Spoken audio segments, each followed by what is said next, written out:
Well, Mallory, let's talk tourism. What do you say? Okay, let's do it. Let's talk about you first. Okay. So, you live here. I do. How long? First got here in 2006. Okay. And I will say I commuted from Austin for a while and then eventually moved my way and decided to settle here. This is a good place. Yeah. What do you love about our town? Oh man.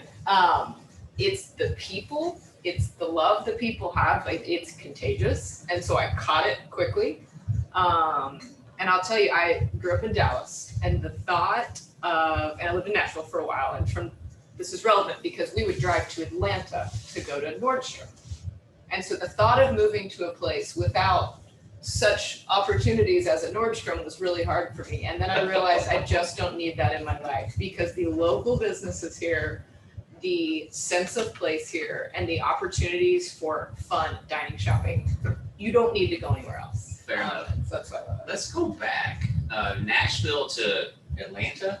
That was just to go to Nordstrom. That's far. That was dedication. Is that pretty far? About 4 hours, I yeah. was gonna say, but Nordstrom's a nice store. Yeah. Credit, but yeah, I mean, it's hard to beat. I wrote an article about going to a different city, and you go other places. Mhm.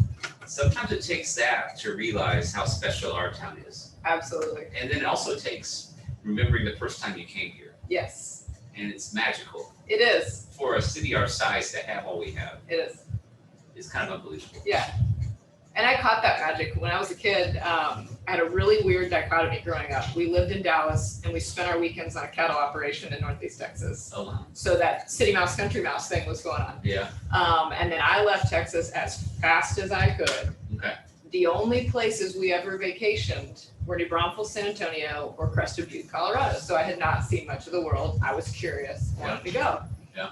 But New Braunfels always held a special place for me because as a kid, it was a family place. And then I remember coming camping on River Road at 18, and New Braunfels was freedom. But I left. I said, I'm done with Texas. I moved to Nashville. I was like, this is it for me.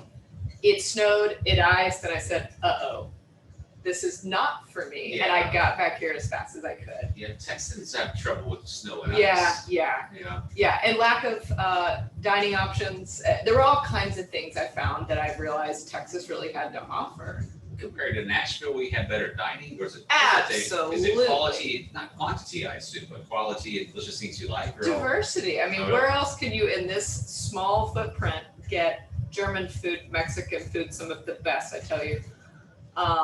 We've got Indian, all these unique things right here. That's some pretty good Indian food. We do. Thank you. Thai Ashmi. food. Some big Thai It's here. But all those little things, I found, maybe Texas was pretty awesome after all. Well, I mean, if you're from Texas, it's always going to have that place in your Yeah. heart. I lived in Oklahoma for a while. I'm not an Okie, but I lived in Oklahoma for a while, and you feel it pulling you home.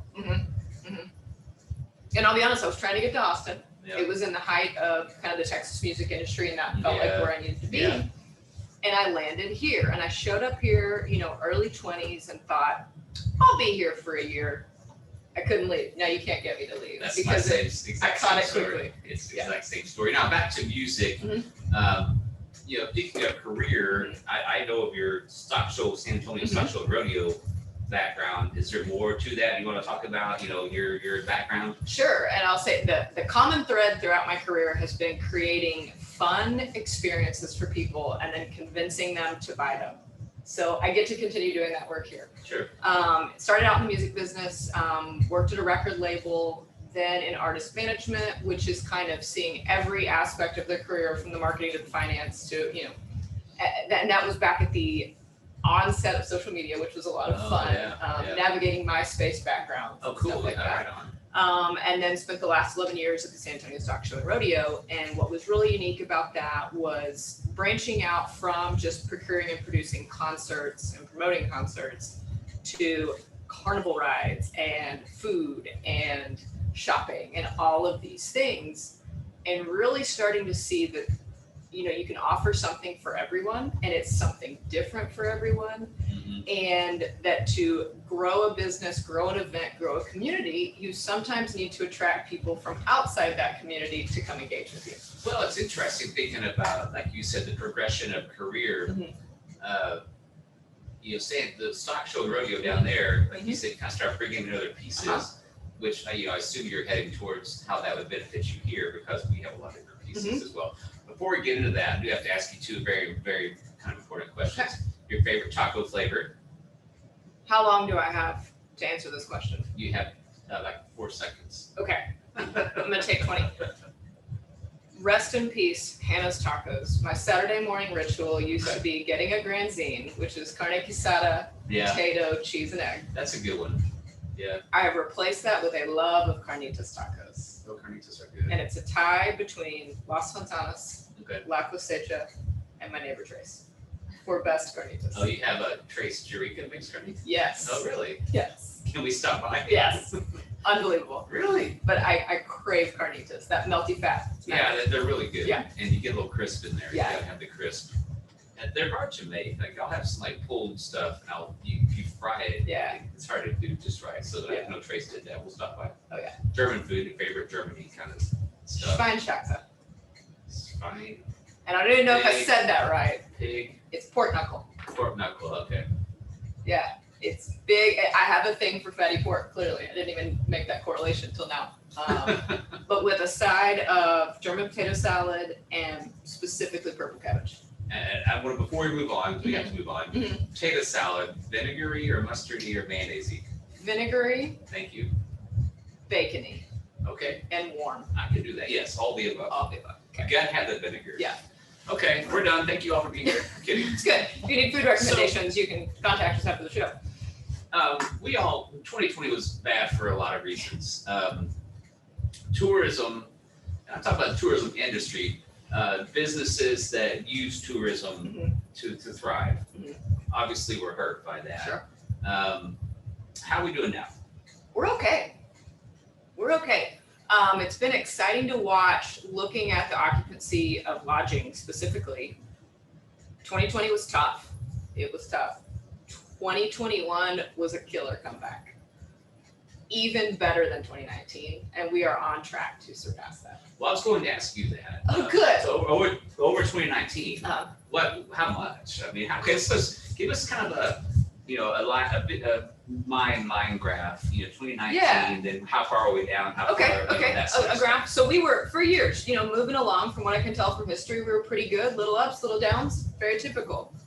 2019 was solid, and then 2020 started out okay, and then things took a really bad turn, and now we are on the up and up. It's really good. So how much over 2019 would you say I know we're talking hotel occupancy Yeah. tax, which I'm sure you all are aware of hotel occupancy tax. That's when someone comes here, they pay a premium to their room rate that goes to the city, who disperses it for marketing, a percent of it for marketing for tourism. So And really that's what kind it's of the telling gauge us of who's is coming here. that people are coming and staying with us, which is exciting. How much are we up over 19, would you say? I don't want to give you an exact figure because it would be off the top of my head. Double digits? No, don't quote me on this. Okay. Wait, in terms of the best way I can tell you, because we're talking millions of dollars. We took a big dip and we are up a little bit. I want to say a few 100,000 Over 19? over 19. Yeah. Well, that's really good. I mean, I think that from looking at Worst Fest, Mhm. the crowds there, Yeah. how the businesses fared during Yeah. Worst Fest, to me, that's kind of an easy visual barometer of Absolutely. how we doing. I mean, did it not warm your heart to see people standing in a line before Yeah. the gates opened, ready to go engage with it? Yeah. It was cool. Yeah, I agree with that. Yeah. 2020, Mhm. how would you say COVID has it changed tourism now, Mhm. and how has it? Sure. I think it has. I think it put people back in their cars. And that's, a little bit anecdotal, but if you look at where people are coming from, they're coming from a closer radius. And so in a weird way, it almost expanded the people we can share our message with because they're now looking at a vacation as maybe 45 minutes away. And people, the flip side of that is no longer scared to drive 4 hours. What the heck? Let's do it. We're not flying anywhere. So I think it changed the way people engage with travel, and it changed where people look for destinations for fun. I would agree with that. I talked to a guy yesterday, as a matter of fact, who said you usually go on this trip over Christmas, and we're driving to this other place. Yes. Because I don't want to fly. Yeah.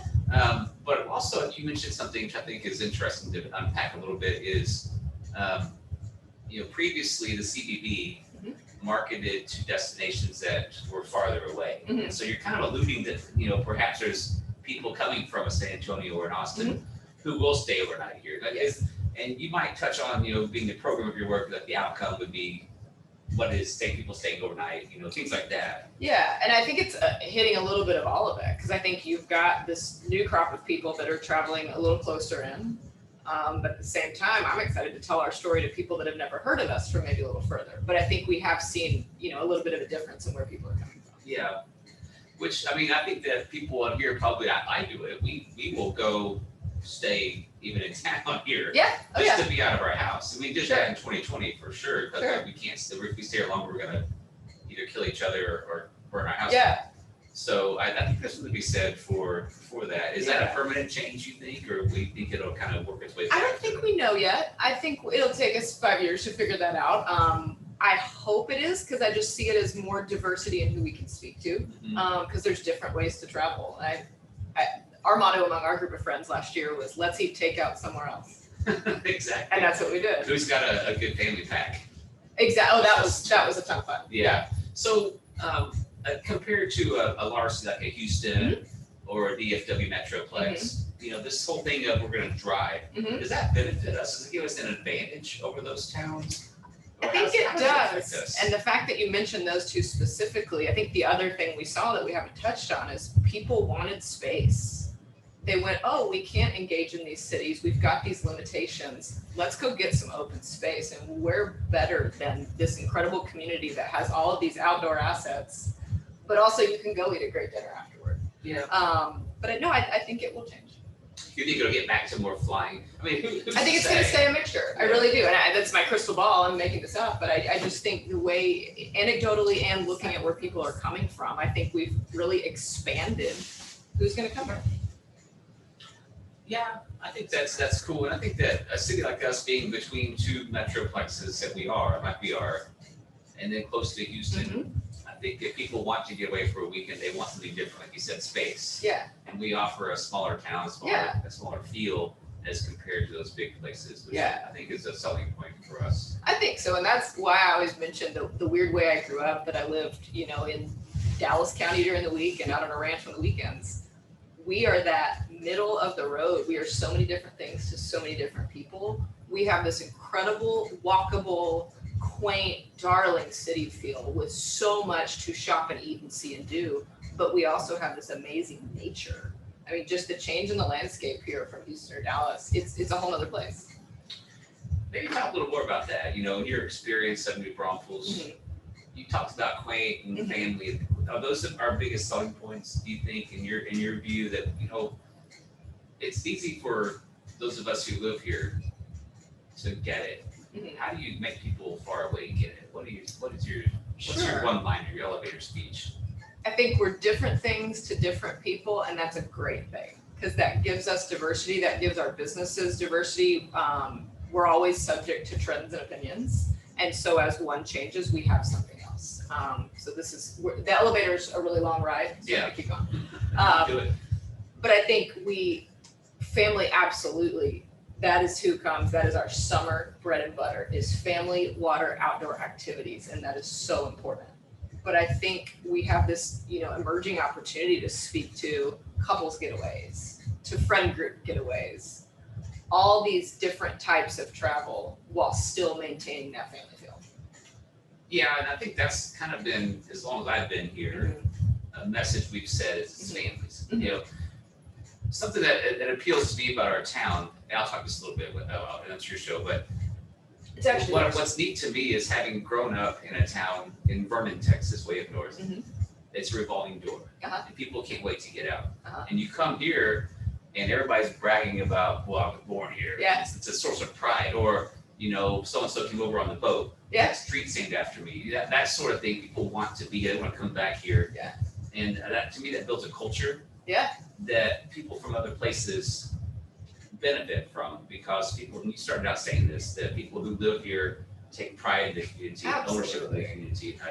I say all the time that people moving here, visiting here, better not say anything bad about our town because they're likely to get cut by somebody for critiquing our town. Yeah. Because there's that much pride in it. Yeah. And to me, that creates an experience for people who live here, but people who visit here get to benefit from it. It does, and I'll tell you, Friday I had to run and grab a Christmas gift at lunch. And I was walking to the store and two ladies stopped me outside. They were coming out of Red Stag and they pointed down toward McAdoo's and said, "What's down there?" And I felt this great sense of joy to tell them everything that was down there and overzealously plan their shopping trip and lunch for them. There you go. But you feel that, like, this place is so wonderful, let's share it. Mm-hmm. Yeah, and let me ask you one more thing about all this, because there is tourism and there's growth. Mm-hmm. This is not the script about this. How do we maintain our culture here? You know, what do we do as business owners and employees and people who live here? What do we do in your estimation on that? I think it's exactly what we're doing, because as you think about it, and we'll pick on Houstonites and Dallasites, that's the thing we have, is this sense of place and this identity. And so it's welcoming those in to experience the very thing we have. And I think, the CVB in the past has done such a great job of, and I take zero credit for this, I was not here. It's incredible to look at what was done to promote culture and heritage and all of the incredible businesses and properties around town that are part of that. And so we just keep telling that story. That is our story. Yeah. And what's kind of fun about our town is the people who came here, they installed all this. Mm-hmm. We are caretakers of it. Yes. They were, anybody that grew up German knows that Germans are fun. Yes. Work hard, but have fun. Absolutely. Enjoy the community togetherness. So all we do is carry on that tradition here. And our culture is so rich that I don't think it's possible to kill it. I think that we need to maintain it and promote it to people who are moving here. But there's so much, like I talked earlier, about people who come back here and live here and want to be here, that we are all caretakers. And that sense of pride, I think, will continue to be here. Yeah, and to be the caretakers of fun is a pretty cool deal. Yes, it is. Yeah. It is. It's a responsibility we take very seriously. Very seriously, yes. What do you think in New Braunfels? What are our greatest opportunities for tourism? I mean, we have kind of our baseline of things we do. Mm-hmm. What else can we do? Sure, and I think knowing that baseline, which is families, which is summer, which is river, and all the incredible things that come with that, we always protect that. That is our cornerstone.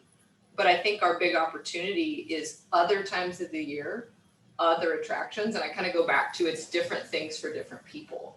And I look at, we have this incredible opportunity in the winter and some room in the spring and the fall, to bring people here for different reasons. And so it's helping people find their reason to be here.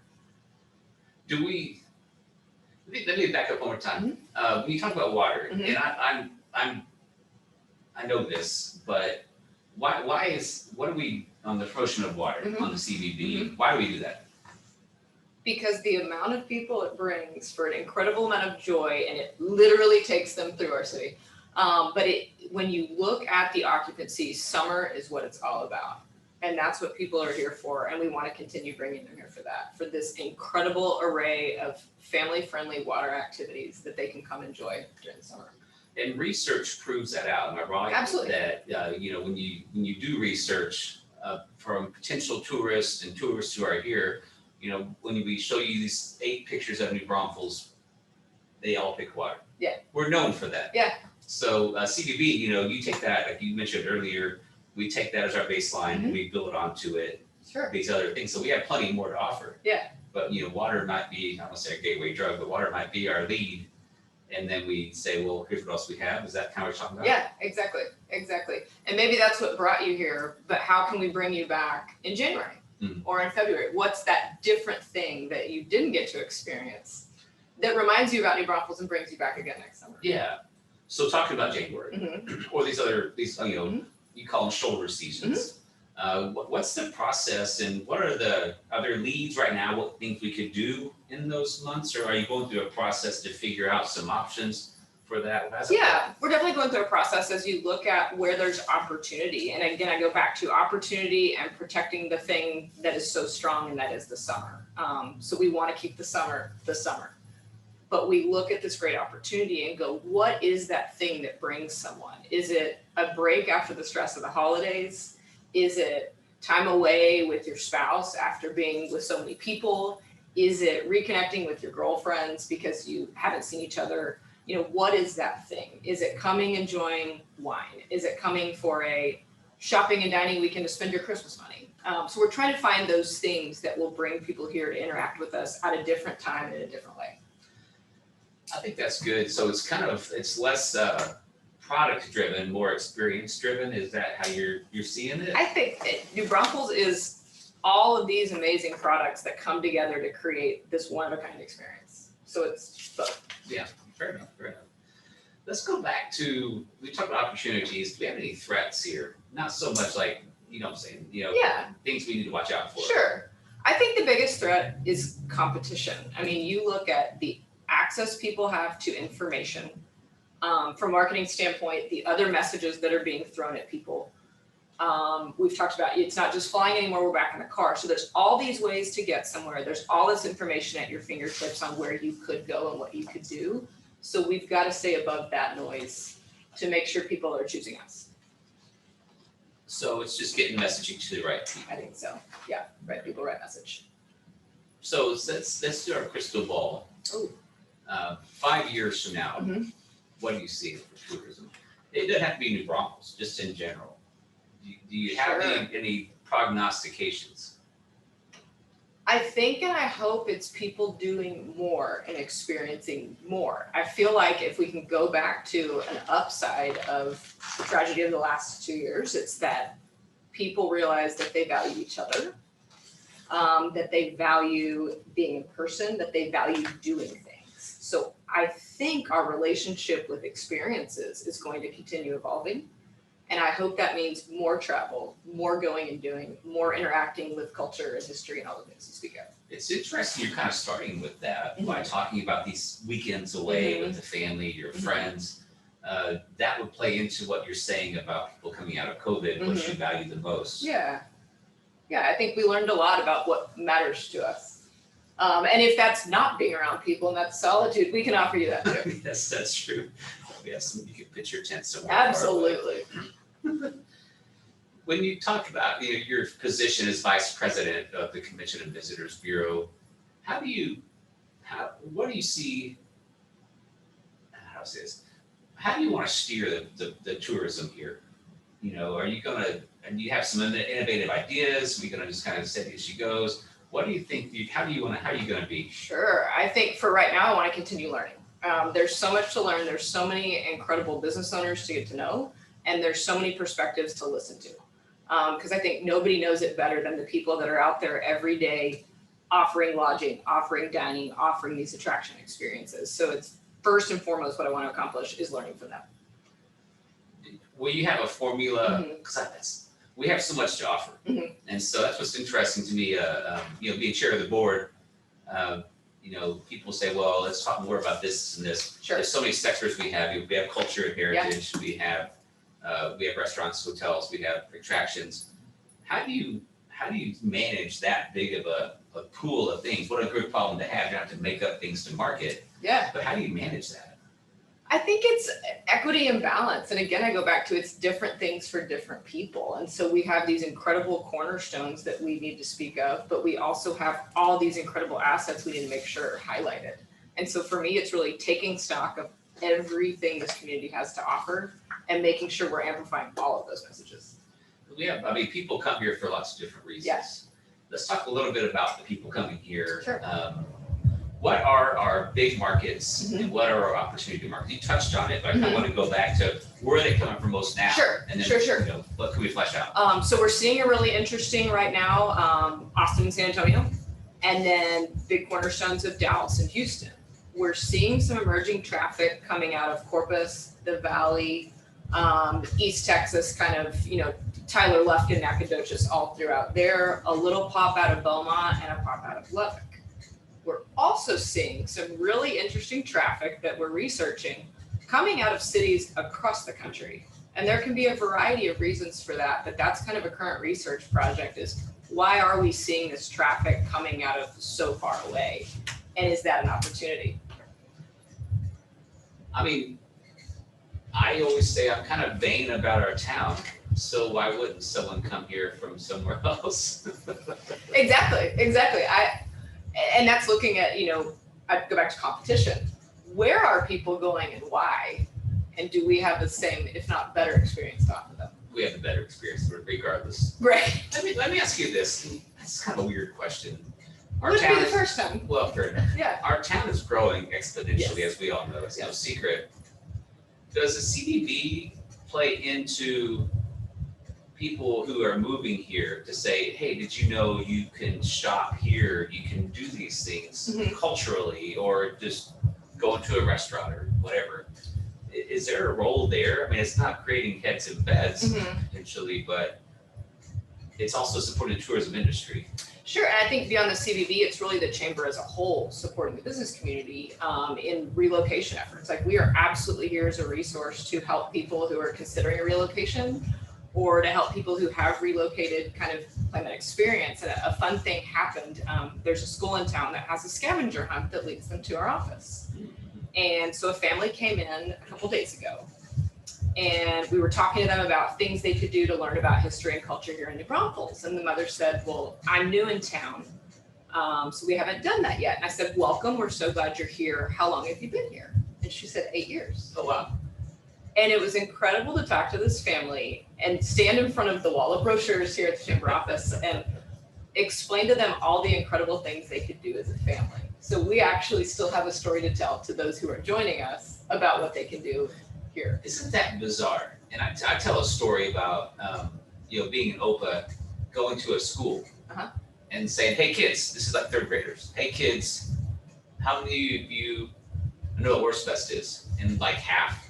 Well, how many of you been to Wurstfest? Yeah. Quarter? And like, it's interesting as we grow, and you can see it if you live on, south/east of 35. Yeah. It'd be easy just to commute or do your thing over there and not come over to this side and see what all the amazing things we have to offer. Yeah.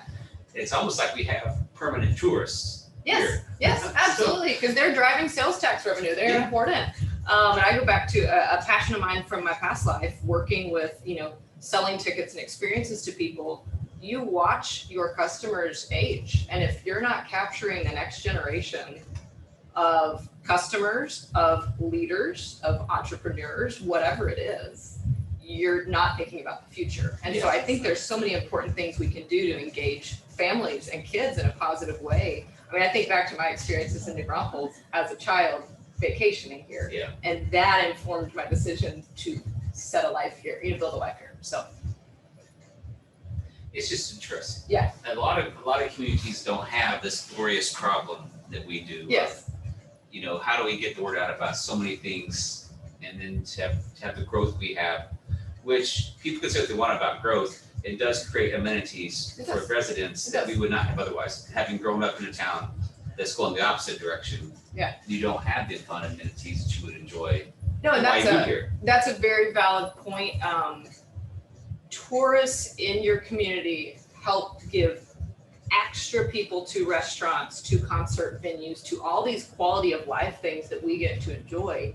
Having more people participating in those things helps those businesses. Yeah. So it actually affords quality of life for us. Well, yeah, and considering if you were going to invest in a business like a restaurant or a store, you would need people to fill that. So the more the better on that. Are there any questions from the audience or comments? If you own a restaurant or a tourism kind of business, Jane, feel free to speak up. And I don't know if that's Levi about restaurants. How's 2020 been for you?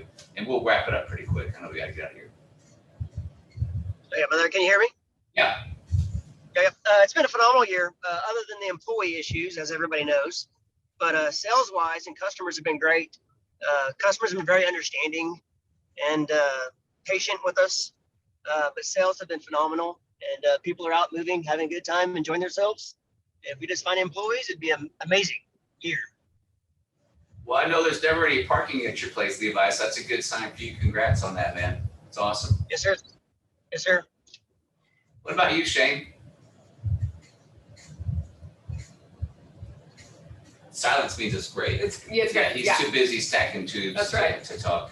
Any other question? Oh, go ahead, Shane. Go ahead. I appreciate. No, as Levi said, I mean, besides the common issues that we've all had, it was a really good year, and we hope it's more of the norm with the influx of folks that are moving to Texas and those that haven't experienced New Braunfels and getting that word out, as Mallory was saying. I mean, that's very important. But no, a very good year. All we need is water on a consistent basis for the rivers aspect of it.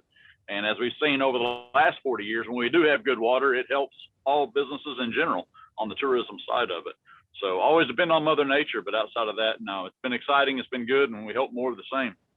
Cool. Thanks, Shane. Thanks, Levi. Shane brings a literal meaning to a rising tide lifts all boats. Yes. We need the water. Shane's a trooper. Well, thank you all for being here. Mallory, thank you. I know Thank it's you. 10:31, so we're gonna wrap it up. I think this is my last Coffee Break the Chamber. We'll see about next year. You all have a Merry Christmas. Go New Braunfels as always. We will see you. Thank you, Mallory. Thank you. All right. Thank Bye, you guys. everybody.